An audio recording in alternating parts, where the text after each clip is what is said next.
Gila sih, bisa-bisanya ada pimpinan pondok pesantren yang tega mencabuli 20 santriwatinya sendiri. Modusnya, ngaku-ngaku mau mensucikan rahim biar keturunannya jadi anak soleh. Jijik banget kan? Kasus ini diungkap oleh akun Instagram WinNews tanggal 29 Oktober lalu. Akun itu nunjukin Lembaga Perlindungan Anak atau LPA Kota Mataram mengungkapkan dugaan kekerasan seksual yang dilakukan oleh seorang pimpinan Yayasan Pondok Pesantren di Lombok Barat berinisial AF. Ketua LPA Joko Jumadi bilang sudah ada 20 nama korban yang dikantongi. Rata-rata korbannya itu alumni pesantren. Menurut Joko, modus AF ini manipulatif parah. AF janjiin keberkatan rahim biar para korban bisa ngelahirin anak yang bakal jadi wali.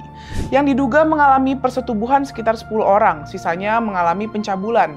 Semuanya masih anak-anak saat kejadian, beber Joko. Yang dicabuli sempat diraba, tapi mereka menolak saat mau diberikan keberkatan di rahimnya. Aksi bejat AF ini udah berlangsung lama banget, dari 2016 sampai 2023. Cara AF melancarkan aksinya itu, korban diajak ke ruang kelas sendirian. Diajak satu-satu ke ruangan, dimanipulasi secara psikologis, biasanya kejadian tengah malam jam 1 atau 2 jelas Joko. AF udah dicopot dari jabatannya setelah kasusnya terungkap. Akhirnya AF ditetapkan jadi tersangka kasus kekerasan seksual. Setelah itu, Polresta Mataram langsung nahan AF. Sidang sudah berjalan di Pengadilan Negeri Mataram, tapi belum ada kabar soal putusan final yang diumumkan. Netizen pun ramai-ramai berkomentar dan mention Menteri Agama. Menteri Agama, jangan terlalu dibesar-besarkan, itu masih jumlah yang sangat-sangat masih sedikit, tulis seorang netizen. No komen deh, takut dibilang kalau nggak pernah mondok, mending diem, tulis netizen yang lain, sinis. Mensucikan dengan kelakuan setan demi anak soleh, gimana logikanya, tulis yang lainnya. FYI, kasus ini udah sempat viral pada April 2025, pas film Bid'ah lagi booming di TikTok. Bid'ah itu film series Malaysia tentang ustadz yang bernama Walid yang menyalahgunakan agama buat nyiksa murid-murid ceweknya. Banyak yang bilang film itu kayak cerminan kasus nyata kekerasan seksual di pesantren. Kasus ini jadi naik lagi gara-gara Menak Nasaruddin Umar bilang kekerasan seksual di pesantren itu cuma sedikit.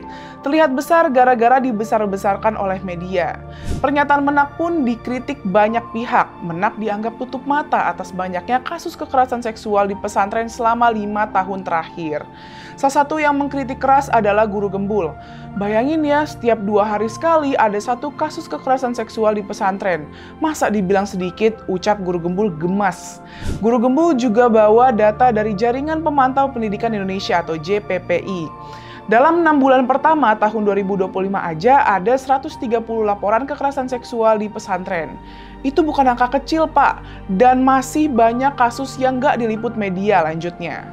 Menurutnya, Menak yang dikenal bijak malah kelihatan menyepelekan kasus kemanusiaan. Abis itu makin banyak tuh netizen yang ngebongkar ulang kasus-kasus serupa. Sekarang udah jelas banget kekerasan seksual di pesantren tuh bukan hal kecil dan bukan cuma 1-2 kasus. Jadi yang dibilang sedikit itu maksudnya gimana Pak Menak? Udah ada banyak banget data, korban, dan laporan nyata. Jangan karena pengen jaga citra pesantren malah tutup mata dari kenyataan pahitnya. Yang dibutuhin bukan pembelaan, tapi pembersihan dari dalam. Pesantren harus berbenah, bukan sibuk klarifikasi sana-sini. Kalau banyak orang tua mulai ragu nyekolahin anaknya ke pesantren, itu alarm bahaya, bukan bahan bantahan. Jangan lindungi yang salah cuma demi nama baik lembaga. Jadi Pak Menak, yuk sudah waktunya buka mata dan hati.